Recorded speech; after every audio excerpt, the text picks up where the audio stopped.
Hello, good afternoon, everyone. My name is Miss Jackie. I'm Jackielou Cabral-Cuevas, and I'm here to share with you one of the books that inspired me. So, yeah, before we go on, let's have a short prayer. Thank you, dear Father, Lord, for this afternoon that we are here to discuss about the wonders of your word. Lord, as I will be talking about leadership and the wisdom of these leaders, please enlighten me that I may convey an important message that you want to bring to everyone. As we go on to this talk, Lord, please guide us continuously. This we ask, and this I ask, in your mighty name I pray. Amen. Hello, good afternoon once again, and I am here to share you one of my favorite books that inspired me. And the title of that book is How to Lead. Well, when I had this, when I was scheduled to give this book sharing, I was uh, having second thoughts of what am I going to share. And one of the important things that um, caught my attention was this book, How to Lead. I got this book during the time that there was a lockdown, and and this book was published in June 2020, the time where everyone is still so afraid and not so sure of what's really going to happen next. And before I go further, I want to say that the purpose of this book is to share the wisdom of the world's greatest CEOs, founders, and game changers. It's not actually about how to lead, but to share the wisdom of the leaders. This book is written by David M. Rubenstien, and he is one of the considered leaders also of the world, one of the best leaders. Now, why did I choose this book? Well, as educators, we are aware of this kind of illustration. We say that not all things that we teach in the classroom fits all. This is the reason why we slowly change the approach when we teach. Because, yeah, if you look at the fish, how can a fish do its work? How can a fish do its best when the fish is on the land? That would be impossible.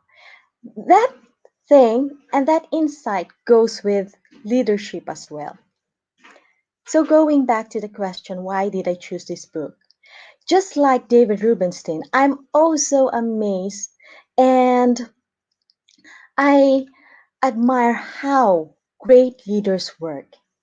And every time I look at them, I think, what makes them different? What makes them, what makes these leaders do things, impossible things possible? So I think this is just a perfect way to express um, my, um, this is just a perfect way of expressing how I admire these individuals. Okay, there's one question. There are several questions mentioned in the book. Why should everyone really want to be a leader? Well, we all know that each one of us has a little thing in our mind that we want to lead. We want to be someone. And one reason is a leader can create the type of change or result that will improve the lives of the others. As you can see, being a leader is not just me, or it's about me, but it is talking about what I can give to others. How can I help them? How can I improve their lives? Number two, a leader can motivate others to become leaders and in turn improve others' lives. This is actually one of my favorite points. Motivate others. It is but true that yes, we have good leaders right now, but they won't stay forever. And the best thing is to share this with others, to share this with the younger generations, because in the near future, they will be leaders as well. Number three, a leader can feel a sense of accomplishment and achievement that provides human fulfillment and happiness. A sense of accomplishment. As as individuals, we always want to accomplish something. Yes, we want to accomplish something for ourselves, but it becomes deeper and it becomes more fulfilling when we are able to do this with others. So, being a leader itself is being selfless as well. So, now let's talk about the wisdom from the world's greatest CEOs, founders, and game changers. So I'll be choosing just some people here from the book because there are actually a lot, but I have chosen a few. Jeff Bezos, known as the founder of Amazon. Bill Gates, the programmer who has a Microsoft Corporation. Sir Richard Branson, known for his Virgin Company. Of course, Winfrey, a celebrity. Warren Buffett, an investor. How do we classify them? According to Rubenstien, they are the visionaries. These are the leaders who can envision the future. They ensure the vision becomes reality by stating clear goals, outlining a strategic plan for achieving those goals, and equipping and empowering each member to take action on the plan at the organizational, team, and individual levels. Visionaries. Well, vision itself, who could have thought that everything we're doing right now is online? But I will not be focusing on Jeff Bezos, Bill Gates. I'll be talking about Oprah Winfrey. Well, it's not because she's a celebrity, but it's because she used a perfect platform to share good things to people, to share good messages. And she said, your legacy is every life that you've touched. We like to think that these philanthropic moments are the ones that leave the impact or will make the huge difference in the world. But it's really what you do every day. It's how you use your life to be a light to somebody else's. A light to somebody else's. Now, as a good leader, can we be that light? Not only leaders, but also for educators. You see, educators are producers of future leaders. How can we be light to our students? The next is the builders. So these are the leaders who build the companies that help the nation become strong. They are actually the ones that make the quality of life better. Okay, we have the old builders before, but what I'm talking about now are the builders in this modern society. Phil Knight, he's the founder of Nike. Ken Griffin, hedge fund manager. Robert F. Smith, he's also a founder of one of the important companies in America. Jamie Dimon, he runs the largest bank in United States. And Marilyn Houston, President and CEO of the aerospace and defense company. How did they become a leader? Before I focus on my person, I want to talk about Phil Knight first. Phil Knight. From the book, I just learned that it was him who actually founded the Nike. And I was like, wow, I thought Nike is just Nike. Actually, it was not. He gone through different struggles as well. He went to Japan to learn things about shoes, which is not even his first field of expertise. But he showed that since it is his passion, shoes are his passion, he tried to work on it. And he worked on it very well. Now let's focus on the person I'm talking about, Jamie Dimon. Well, we know they say money is the root of all evil. And we just don't know how banking works.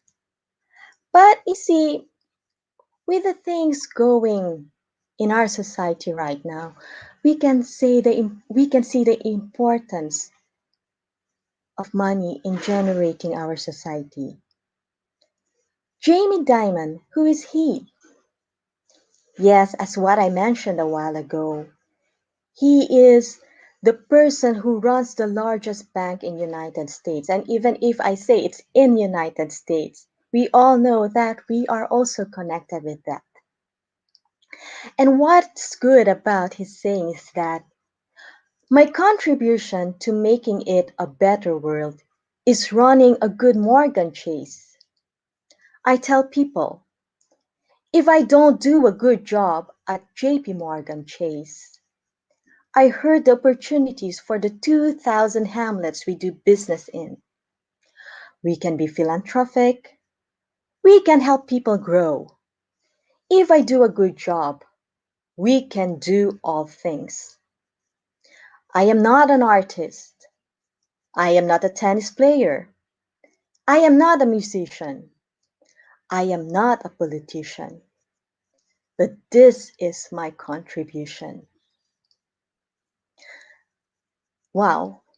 While I was reading that, I read it again and again and then changed it to Ipeka. My contribution to making it a better world is to help run Ipeka. Help run good Ipeka. And it's like in his insight, he just showed that wherever you are, wherever you're working at, you have to own that place because you're part of it. And you have to keep it going because you are not the only person running that place. There are many people relying on you, not only you, but the place you are working with, the company you are working with. His insights show that we have to give importance to the company we're working with, to give our heart and dedication. And it's not only that. I'm not talking about just a leader itself, but again, going back as an educator. These are my children. I have to help them. I have to lead them to become better individuals for future generation, which I can say that is the most important part why educators are chosen in that field to produce good individuals. Not not just good individuals, but God-fearing individuals.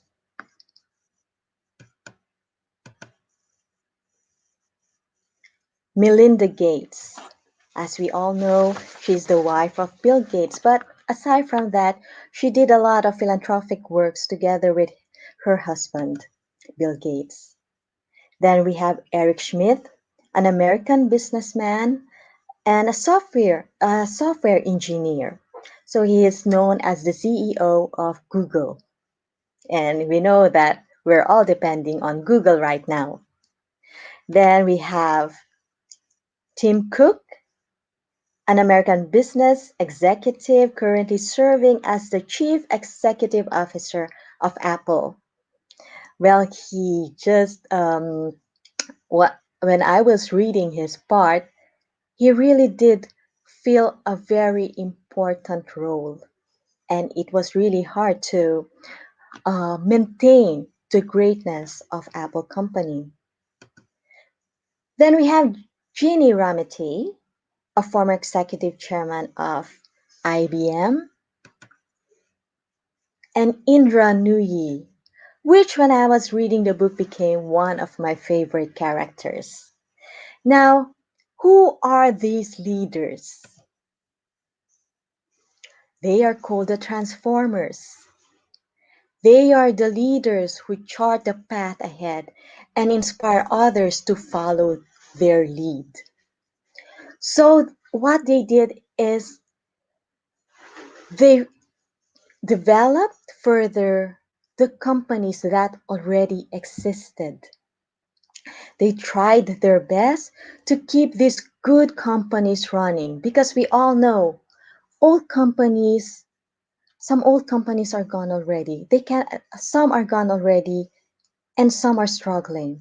But these individuals, they tried their best to keep the company running. Now, why did I say Indra Nooyi is one of my favorites? Well, she was instrumental in the lucrative restructuring and diversification of soft drink manufacturer Pepsi Cola. Well, I'm not saying that Pepsi Cola is my favorite soda, but the insight, the wisdom that she shared with the company was truly amazing. And what did Indra Nooyi say?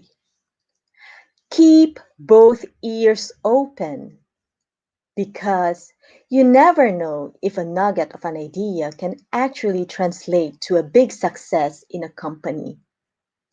Listen to everybody. I was inspired by her because she showed that all ideas matter. No matter how small or big it is important that we listen. We listen well. It's not about what we want to say, but hear what people around you say. This does not only applies with the company she's working with. She also applied this with the people outside. And she mentioned that whenever she goes out, she sees to it that she interviews people and asks what they think about the products of Pepsi. She asks the people why they think the cola has to be improved, why they think their chips are good. And there's one thing that really struck me, and I've learned something. One customer said that, your chips are full of salt and it's not healthy. And you know what she said? Actually, the chips is just the salt content of the chips we have is just right because it's only on the chips itself. It's not mixed with the ingredients itself. So you see, from that, we can already see that she is not just the CEO of that company. She knows what she's talking about. She knows what's the ins and out. She knows the ingredients of everything. And what is good about her is that she just did not get those things all by herself. People help her. There are a lot of people who actually help her when she first came in the company. Okay, one thing that I want to share is Indra Nooyi is not an American. She's an immigrant. She's an Indian. And we know that when you are in United States and you are hired to be a leader in one of the big companies, there's always a big question. But Indra Nooyi was able to overcome this all. One reason is that she tried to reach the hearts of the people around her, the people in her company. As you can see, I have here a saying in red. Thank you for the gift of your child to our company. You might be wondering, what is this about? How is this related to becoming a good leader? Actually, what she did here was that she wrote personal letters, not to the employees, but to the parents of the employees. And in her personal letters, she mentioned that she was truly grateful that their children are helping a lot in running Pepsi Cola company well. So you see, she is not just giving credit to the people she's working with. She is also giving credit to the people who are part of the success of the people they're working with. And she acknowledges that. And one is because of a good family tie. Well, why am I saying this and why am I talking about this? Let's go back again as being educators. If you want your students to listen to you, learn to touch their hearts. If you see a nosy student who seems not interested with what you're talking about, who is not interested with what you're discussing, what your subject matter is, well, it's okay. Just let it be. But touch the heart of the child by giving inspirational words. Because you see, after that, these students that we have, these students that don't follow us, once they see that you really mean well and that you understand them, they will go to you and they will learn to love what you're teaching them.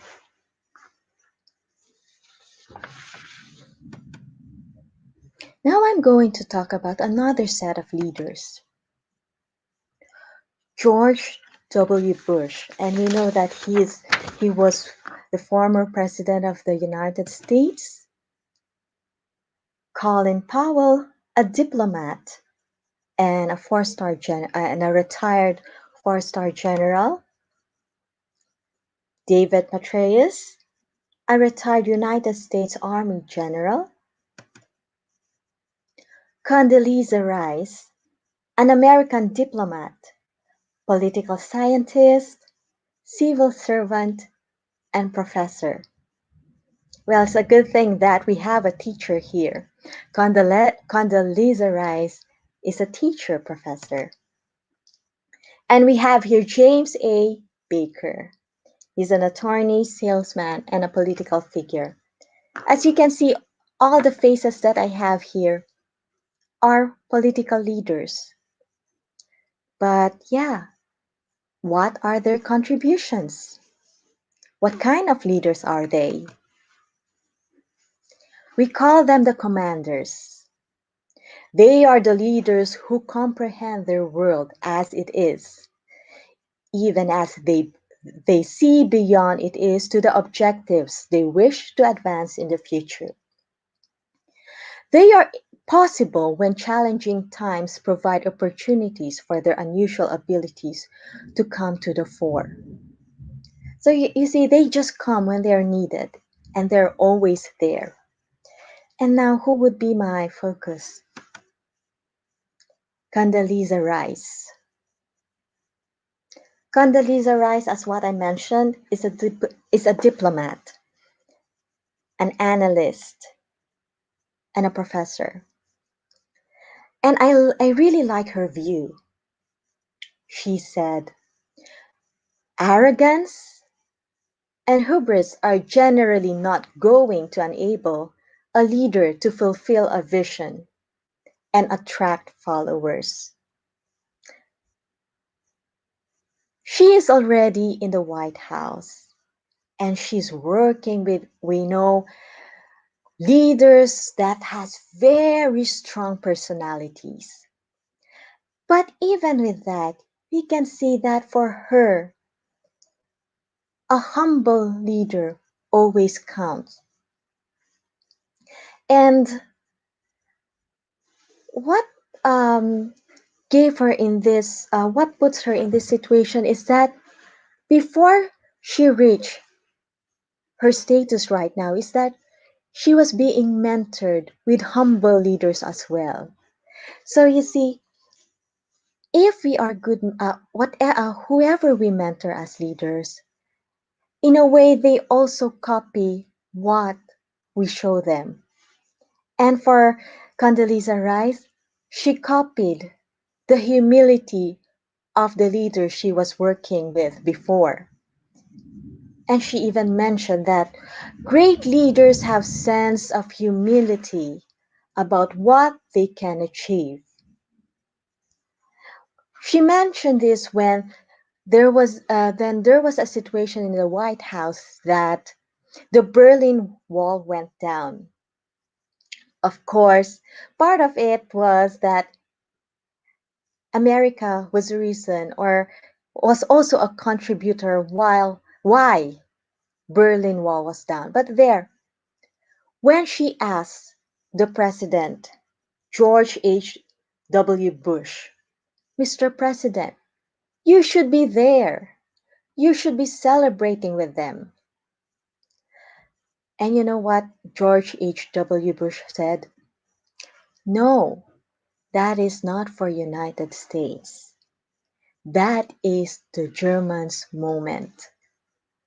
And from there, leadership is not also just credit grabbing. It is also saying that you are in the spotlight right now. That is yours. And the good input that she said is that all leaders are confident. They are there already. They know everything already. They can work enough to be confident.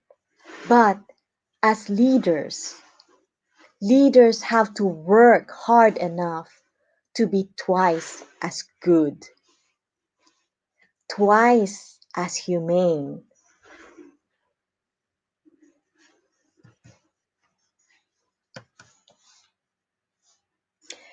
Nancy Pelosi, Adam Silver, Christine Lagarde, Anthony S Fauci, Ruth Bader Ginsburg, the decision makers. These are the leaders who determine with certainty whether and how best to grow or consolidate resources. Well, I really don't know much about Nancy Pelosi, Adam Silver, and Christine Lagarde, but briefly, I want to share something about Ruth Bader Ginsburg. She's actually a very important personality, especially to women, because she's the one who really worked hard for women's equality. But she's not the focus of my talk. It's Dr. Anthony S. Fauci. Now, who is he? Dr. S. Anthony S. Fauci is an American physician scientist and immunologist who serves as the director of United States National Institute of Allergy and Infectious Diseases. And until now, he's working hard. He's working very well on how to control and eradicate the coronavirus. Okay, so I will not be talking about coronavirus, but I'll be discussing the wisdom that he has. He said, You don't dictate to people, but if you let them know what your vision is, hire the best people and don't get in their way. Those are the qualities of a good leader. He emphasized the importance of articulating what output you really want to have, what goal you really want to have. And he emphasized that communication, good communication is a is the best key if you want a goal to be achieved. So, aside from that, he also gave an emphasis, don't dictate to people. Well, as you can see, everyone who works in a company knows what they're doing. They know their part. All we just have to do is to be clear. What is the goal? What do we want to achieve? What are we expecting from them? And from that, the people who are working in the company can um, see what they need to do, what is need to be done. They'll figure it out. That's why it also says that hire the best people. But we just don't know who are the best people. We can only see them once they are put in hot waters, right? Jack Nicklaus, Mashuzerski, Renee Fleming, Yo-Yo Ma, Lorne Michaels. Now, they are actually celebrities, another set of celebrities. But how did they become leaders? They are the masters. They are the leaders who have the ability to break down the big picture into manageable tasks that can be divided among the different areas of expertise. Well, originally I planned to choose Yo Mama, but uh, I was not able to get what he really wants to convey. So rather, I chose Lorne Michaels. Who is Lorne Michaels? Lorne Michaels is the executive producer of Saturday Night Live. And we know that Saturday Night Live has been running for years in the United States. Well, a show will not run on television for years without a good leader. And that's Lorne Michaels. Now, his wisdom is when you are in a room with really talented people, you don't make suggestions. Almost everything that you're going to suggest has been covered by someone. You lead by example. Lead by example.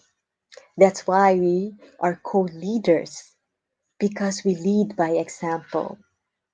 And what is he emphasizing here is that we have to trust the people around us that they will do the things we expect from them.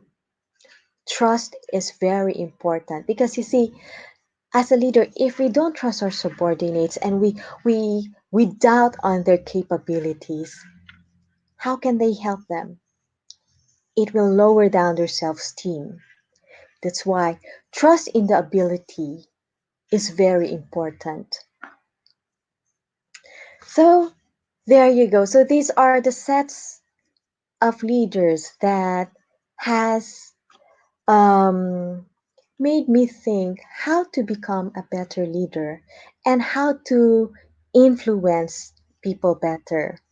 Because uh, whether we accept it or not, even if we are not holding the highest position in the world, we are still here to lead. We may not lead the company, but we are here to lead the small children that we have right now. We are here to lead the students that we have and everyone that is around us. We are actually leaders. It's not really that we say that uh, some are called but few are chosen. Maybe the emphasis of this saying was some are called but few are chosen. Few are chosen to have the titles. Now, from the talk, from the leaders and the sharing of David Rubenstein's interview with these great people, he summarized the attributes of a leader. In his number one, he put luck, but I did not include it here because for me, a word luck has a better term for that, and that is blessing. Being a leader is a blessing. And then let's go further. Attributes of a leader. Number one is the desire to succeed. A leader has to possess a desire to succeed, to achieve something of note, to make a mark in the world, to create product or service of real interest and value to others. Of course, we cannot be leaders if we're just mediocres. We have to achieve something. We have to do something. We have to make a product that will give a big change to everyone. Like what we're doing right now in education. Who could have thought that we're doing this online? But as people in the education field, as people in the educational field, we tried that even with this kind of circumstance, we tried that education is still succeeding. Education is still working. Number two, pursuit of something new and unique.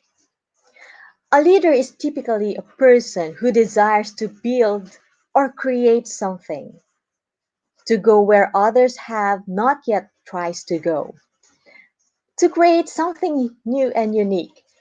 Well, at this time we can say, what else should we create? Everything is already here. But no, it's not. If we go back to reading, we can we can be inspired with um what's that? We can be inspired with Sir Richard Branson. As I mentioned a while ago, he owns the Virgin Company.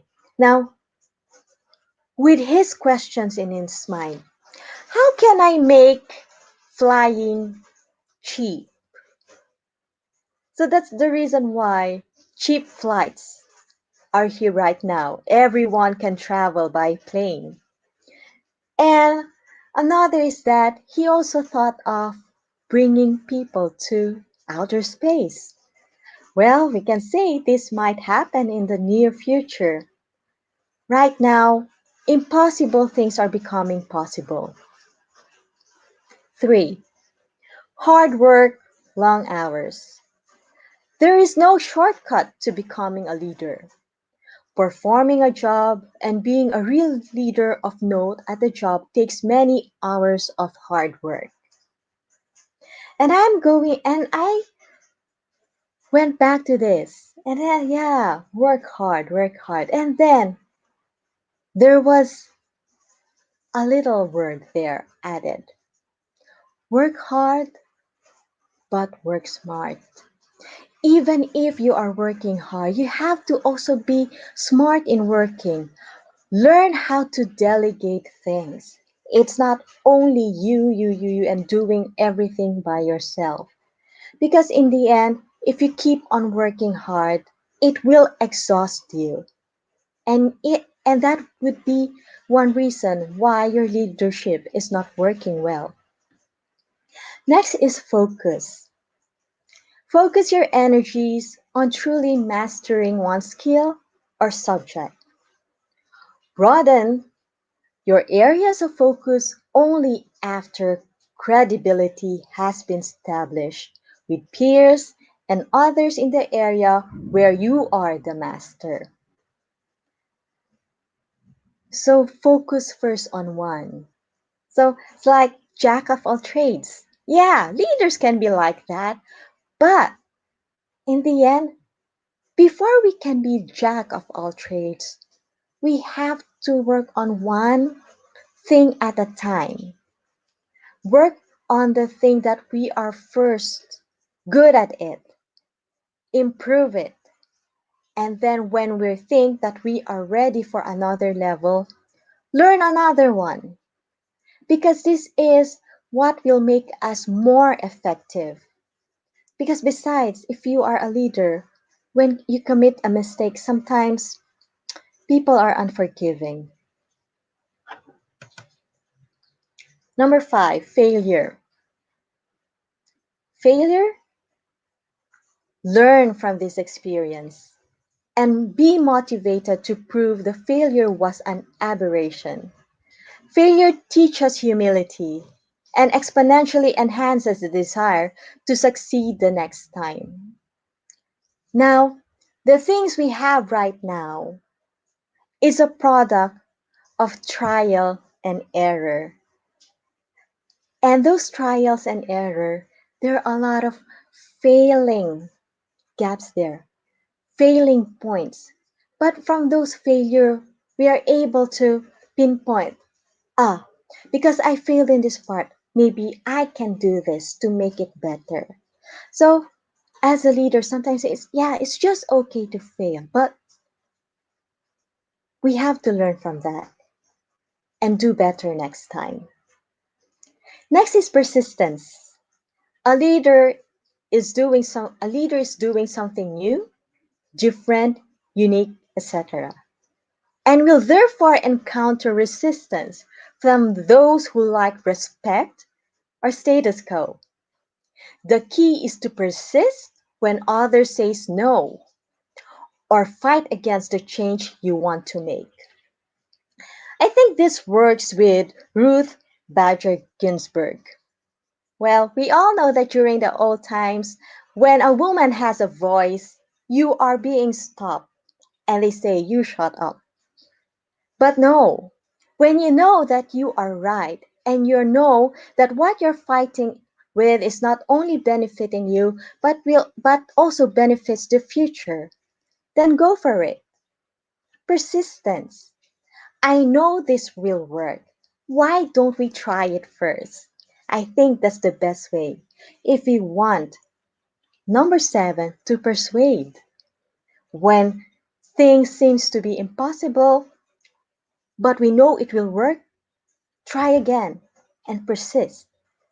This might be doable. This might be possible. It might work. Let's try it first. So number seven is persuasiveness. It is impossible to lead if no one is following. A leader can persuade others to follow through one of three basic means of communication: writing something that inspires readers, saying something that motivates listeners, or doing something that sets an example for others to follow. Well, I can say that I am seeing this right now with the leaders I have. And well, if I mention it, okay, I will be okay. If I mention it, I can say the words affect a lot. Good words affect a person's mind, a person's performance. Well, can this be applicable to learners? Yes, it is. Instead of always criticizing our students, let's try to find something good on them. If they don't work or do well in academic skill, perhaps with social emotional, they are good at it. Let's give credit to that. Besides, Education right now is not only academics, it is about the holistic being of the learner. Number 8, humble demeanor. More effective and enduring leaders have a humility that shows they recognize their weakness and their own good luck. That's the reason why leaders don't work alone, because they cannot stand alone. And we have to acknowledge the presence of everyone who is working with us, who's working with you. Next is credit sharing. The most effective leaders inevitably realize that they can accomplish a great deal more if they are willing to share the credits with others. Credit sharing. It is a great feeling when we share the success of a big project to everybody. As a leader, you cannot achieve a certain goal without the presence of the people who are working with you. Number 10, the ability to keep learning. Leaders need to expand their knowledge every day. Failing to do so makes it difficult to keep up with a rapidly changing world and with the increasingly amounts of information that can be helpful in being informed, knowledgeable leader. And I agree with this. With the pandemic that we are experiencing right now, it's like, oh, wait, we can't just be here. We have to innovate. We have to do things. We have to keep things working. And this is another point that I admire with our educators. You see, as again, I'll say, our educators are are leader makers. Now, what are they doing right now? Educators become video editors, script writers, artists, singers. They made all things possible just to make learning doable for children and for students. Number 11, integrity. The most effective leaders are seen committed to highly ethical behavior, and that commitment enhances their leadership skills. And we know that this is also part of our budaya organisasi, right? Integrity, how to keep the trust. And the last one, responding to crisis. Leaders are most needed when crises occur. So when we say crisis, it's not only one crisis, but crisis, so many things that we might encounter and will encounter. They need to be hard worker and communicate better to motivate. So the point here is, as a leader, we should not be the one who panics first, but we should be the one who should be level-headed and think, what can we do? So that's it. Attributes of a leader. That was taken from the insights and wisdoms of the leaders that I have shared a while ago. As a closing, strong leaders can make some part of the world a better place. David and Rubenstien, June 2020. Some part of the world a better place. Why some part of the world?